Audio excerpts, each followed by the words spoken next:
నమస్తే, welcome to Telugu one cinema. This is Diveshri. Balayya latest hit Daku మహారాజ్లో నటించి ప్రేక్షకుల్ని ఆకట్టుకున్న భామ ఊర్వశి రౌటేలా. ఈ మూవీ ముందు వరకు ఊర్వశి రౌటేలా అంటే కేవలం ఐటమ్ సాంగ్స్కే పరిమితమని భావించేవాళ్ళు. తన ట్రాక్ రికార్డు కూడా అలాగే ఉంది. కానీ ఎప్పుడైతే డాకు మహారాజ్లో పోలీస్ ఆఫీసర్గా ప్రాధాన్యత గల పాత్రని పోషించిందో తనలో మంచి నటి ఉందనే విషయం అందరికీ అర్థమైంది. డాకు మహారాజ్ని అగ్ర నిర్మాణ సంస్థ సితారా ఎంటర్టైన్మెంట్స్ నిర్మించిన విషయం తెలిసిందే. ఇప్పుడు ఈ సంస్థ తమిళ అగ్ర హీరో సూర్య, లక్కీ భాస్కర్ ఫేమ్ వెంకీ అట్లూరి కాంబోలో ఒక మూవీని నిర్మించబోతోంది.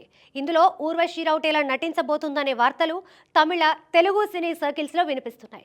హీరోయిన్ గా కాకపోయినా కూడా కథకి సంబంధించిన ఒక ముఖ్యమైన క్యారెక్టర్లో ఊర్వశి కనిపించనుందని అంటున్నారు.